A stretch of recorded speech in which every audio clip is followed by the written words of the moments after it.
How's it going? Cody back again, dropping yet another video. Right, I did drop this video, guys, early hours of this morning, but it's not worked, so I've refilmed it and I've re-uploaded it, as you can obviously see. On a separate note, I've reached 2,200 and plus subscribers. It was only like 2-3 days ago, 2.5 days ago, I reached 2,000. So I've just literally gained 200 plus subscribers in like 2 days, which I'm blown away by. And now I'm on my way to 2,300 subscribers. I'm not trying to be a YouTube star, guys. Furthest thing from that. Just a down-to-earth, humble street kid and stuff. Came from nothing, still got nothing. But very, very grateful to you guys for all your likes, your comments, donating to my channel. If you want to donate to the channel or you want to enter the competition, put your my bank details and my PayPal in the comment section below. All the nice messages, the WhatsApps, the phone calls. Just blown away, man. Like I say, I'm nobody. Don't want to be anybody. Quite happy to be no one. Right, anyway, let's jump into the story. The 4 people you can see at the start of the video, right? 4 child murderers. Zach Baland, David Worrall, Courtney Brierley, that's her police mugshot. She looks like a meth head. And then you've got a fat trollop with plastered in makeup, right? With frizzy hair. She looks like Fiona from Shrek, if you've ever watched Shrek, if you've got kids.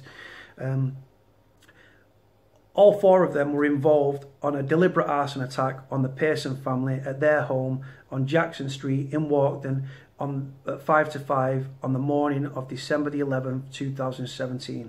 Cowardly arson attack, guys, in the dead of the night, right? Tragically resulted in the death of Demi, Brandon, Lacey and Leah Pearson. Demi was 15, Brandon was aged 8, I believe, Lacey was aged 7 and Leah was aged 3. God bless them, may they rest in peace. Who does that to a sleeping family, guys? Talk about a cowardly attack. Talk about a cowardly attack. Nothing more. There was bullying in the family. They'd put the windows through. They'd burnt the bins. There was constant threats from these people. Anyway, Abigail Toon, right? She evaded. The other 3, they was charged and convicted at trial, right? They're serving, Zach Baland serving 40 years. David, minimum 40 years. David Worrall's got 37-year minimum. Courtney Brierley got 21 years in a Young Offenders Institute. She'll be eligible for parole after 10.5 years. And then Abigail Toon didn't face any charges. It's annoyed the family and fumed the family so to no end, because it's like, well, why didn't she face charges? Because I've explained that, like, she became a prosecution witness. She didn't do it because she felt guilty or anything like that. Let me break it down for you guys. Abigail Toon. She drove to get them. She drove to get them drugs, cocaine, right, which played a factor that night in the mindset. She took them to buy alcohol, right, which again played a factor that night. And a Budweiser bottle and a wine bottle were used as the 2 petrol bombs on the Pearson family home. Like I say, it's left Mother Michelle fighting for her life and 4 children dead, guys. Our thoughts and our prayers are with the family and Mother Michelle. And then took them to buy the petrol, which was used in the arson attack. Now, she was there. She was as much part of it as David Worrall, Zach Baland and Courtney Brierley. She didn't face charges. Why didn't she face charges? I believe, I don't know if this is true, a stepmother is a police officer, or her uncle's a police officer, or the family's got a close friend that's a detective or a policeman, right? She drove them there. She took them to all these places. She took them to petrol bomb the house. Her and Courtney Brierley stayed in the car. As a result, Courtney Brierley was only actually convicted of 4 counts of manslaughter, which is disgusting because she was as much part as it was David Worrall, Zach Baland. She filled the petrol bombs, Courtney Brierley. She was the one that texted her boyfriend saying, let's kill them, let's block all the entrances and exits, let's burn them to death, let's kill them. She got found guilty of manslaughter, guys. The jury bought her sob story and her tears and stuff and what her barrister, the shit her barrister was peddling, right? Abigail Toon, like I said, that night she was the driver. She took them everywhere. After the fire was deliberately started at 5 to 5 in the morning, they drove round the corner, watched the fire take hold. Do you know what they then did, guys? On the CCTV that's online, which I'm not going to put out there for the family, where you can see the fire taking hold of the house and stuff, the fire brigade come up Jackson Street where the house is. And Abigail Toon's car with Zach Baland, Courtney Brierley and David Worrall drives past the fire brigade, which means they drove past the fire, which was just an inferno, guys. There's no way that anyone could survive. Mother Michelle, luckily, she did. She's still in hospital to this day, and my thoughts and my prayers are with the Pearson family and Mother Michelle. I'm praying for her continued recovery and stuff. So Abigail Toon drove past the fire brigade, saw what they'd done. They was reveling in what they'd actually done. Abigail Toon then dropped Zach Boland, Courtney Brierley and David Worrall off. She went home. She went to sleep. I don't know how anyone could sleep after having been involved in something like that. The next day, the fat bitch went to get a McDonald's, right? And then, do you know what she did, guys? She went to get her eyebrows done. Again, you can't polish a turd. And then, do you know what she did, guys? She spoke to this detective, and then she thought, shit, it's obvious who's been involved here, because there was all these tit for tats backwards and forths and stuff like that. And she knew that she was going to end up spending the rest of her life in prison, or spending a high proportion of her life in prison. So do you know what she did, guys? She went to the police. She dropped a statement. She didn't do that out of guilt. She didn't do that out of remorse. She did it to save her own bacon, guys, right? This girl is still living her life. She's a manager at Pandora in the Trafford Centre, right? Now, like I say, people I want you to boycott Pandora. Don't go into the shop. Don't confront her. It's not about that, guys. Like I say, it's not what the family would want, and it's also you'd be breaking the law if you went in there and like threatened or anything. So please, please, please do not do that. But I don't know how this girl, Pandora should sack her. I would boycott the store. It's absolutely disgusting that she's still living her life. She's still free, with a conscience of what happened. She's moved out of the area. She now lives in Warrington. And while she's living her life and going out and having food and stuff like that, 4 children are in a morgue, and Mother Michelle's fighting for her life. Disgusting. Right, guys, the story, which I'm going to put a link in the description below. The headline reads, 2 people jailed for killing 4 children in Walkden firebomb attack as considering appealing. David Worrall and Courtney Brierley are considering appealing both the convictions. So David Worrall's, obviously, he was done for murder. So one would believe that he's trying to get the murder down to a manslaughter. Courtney Brierley, she got done for manslaughter, and she tried to get an out, meaning she tried to get an acquittal with no case to answer during the trial, stating that she had nothing more to do than the main prosecution witness, this Abigail Toon, who turned Queen's evidence grass. Well, not a grass, because she did it to save her own bacon. Anyway, so Courtney Brierley's trying to get acquitted so she can walk. She wants to be released, guys, as a free woman. They're considering appealing both the conviction and the length of their sentence, right? They've got the right to appeal and stuff like that. They've got 28 days from the date that they was convicted to appeal the sentence or the convictions. They've gone for both. It'll be heard before the judge that actually sentenced them. He'll reject it. Then they can go back and ask for a full bench, which means 2 to 3 judges would reside over it and stuff. Again, I see it being rejected, but it's just an added insult to injury to the Pearson family. So yeah, they're both considering appealing their long convictions and their long sentences that were handed to them last month following a trial at Manchester Crown Court. 2 people jailed for killing 4 children by firebombing their home are considering appeals to the Manchester Evening News has learned. David Worrall, who was caged for a minimum of 37 years, Courtney Brierley, who must serve at least 10.5 years, are considering both appealing the convictions and long sentences they were handed last month following a trial at Manchester Crown Court. It is understood their co-defendant Zach Boland, jailed for a minimum of 40 years, has ruled out any appeal. Worrall, aged 26, threw one of the 2 petrol bombs into the house on Jackson Street in Walkden at 5 AM on December the 11th last year. He had denied murder, claiming he had not thrown any petrol bombs, that he believed Zach Boland was only setting fire to the bins. The bins had actually set on fire 3 days before, guys. The jury disagreed and convicted him anyway. Brierley, this girl's a nasty piece of work, mate. Underhanded, dirty little trollop, mate. Right, Brierley, 20. Helped the 2 men carry out the attack, urging them to put their hoods up as they purchased the petrol used in the car, that was used in the firebombing, and then going with them in the car that took them and the petrol bombs to Jackson Street. She stayed in the car. Zach Boland and David Worrall went to do what they was doing. Courtney Brierley, guys, trying to claim she's a victim, abusive relationship. She was under coercive control. This girl filled the petrol bombs.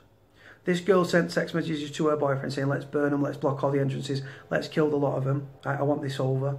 Right? But yet she's a victim, guys. You tell me what you think in the description below. Yeah, so she said she claimed she acted because she was in fear of her violent and abusive boyfriend, Zach Boland, and had not realised exactly what he was about to do.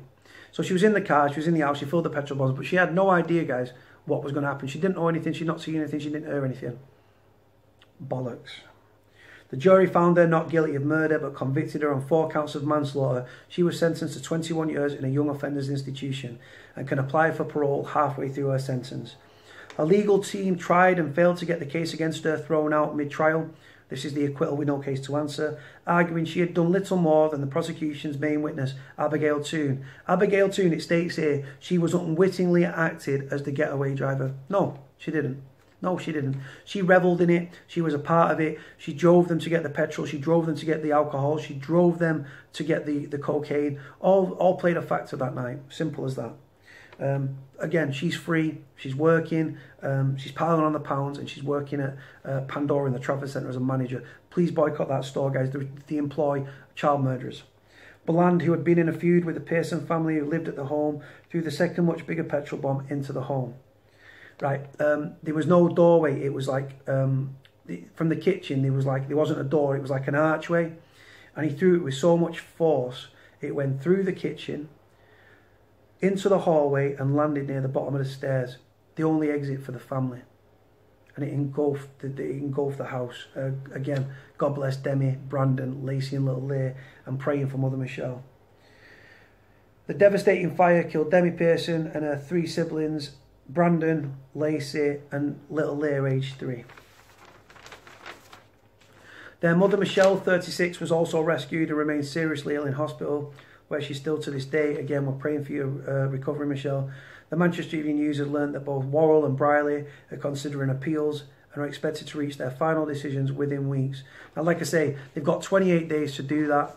The judge that presided over the case would hear these appeal against both the conviction. Against Worrall's trying to get it down from murder to manslaughter. Brierley is trying to get it from manslaughter to either a lesser charge, which I don't think there is, and then trying to get an out. She's trying to walk. She wants to walk for the 4 murders, claiming she was a victim. This girl went no comment in a police interview, right? She was trying to defend her boyfriend, right? She was there. She was involved with it. She filled it was her wine bottle that was filled with petrol. She filled that. She sent text messages and stuff like that. The appeals, in my opinion, will be rejected. Absolutely. And like I say, they're trying to go for both the convictions and the length of the sentence. I'm trying to get my words out then. So yeah, guys, like I say, they've got 28 days. It'll go before the judge that sent them down. He'll reject it, hopefully. Well, he will do. And then if that fails, then they can go down. They can ask for a full bench, which is 2 to 3 judges and stuff, which again would reside over it. They make their deliberations and stuff, and then obviously that would be thingy. Then they can go through the CCRC, the Criminal Case Review Committee, and try and take it to the High Court and stuff. But again, child murderers, guys. Abigail Toon, remember the name, remember the face. Zach Boland, like I say, he's going to be what, 60, 62, 63 when he gets out.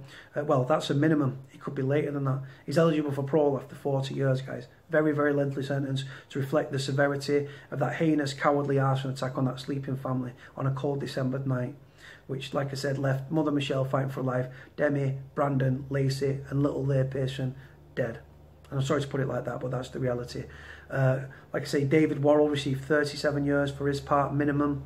Courtney Brierley, 21 years, and she'll be eligible for parole after 10.5 years. She's not coping very well in prison from what I've heard. She's living off boiled eggs so people can't corrupt her food.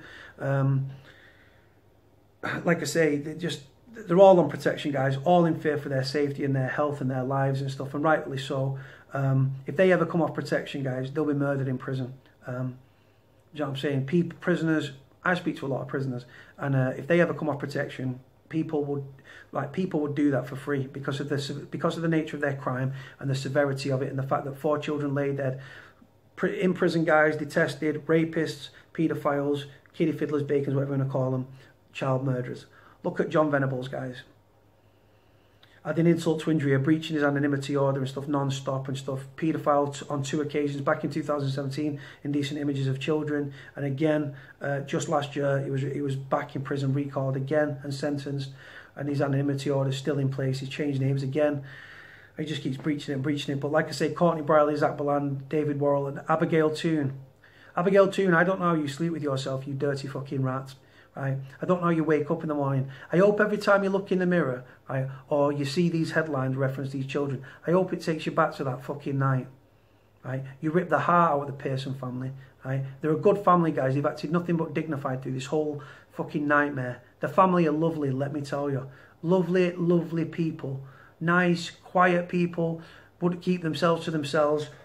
Like I say, all this over a back and forth and stuff. And what the worst thing is it was played out in court that it was between Michelle's two sons, right, who I won't name, and Boland and stuff. And it wasn't actually that. It was a friend of Michelle's two sons that brought the trouble to the door, not Michelle's two sons at all. On that note, guys, I'm going to put a link in the description below. If you want to donate to my channel, I'll put my bank details and my PayPal there if you want to enter the competition. I'm going to leave it here, guys. Like, comment, subscribe. Speak to y'all soon. Let me what you think about the video, about the sentence, about the fact they're appealing. Is it adding insult to injury to the family? Have they got the right to appeal? Do you think there's any point in them appealing? What do you think about the case and what they actually did to these children and to the family and to Mother Michelle? Let me know what you think, guys. Like, comment, subscribe. Speak to y'all soon. Call you out.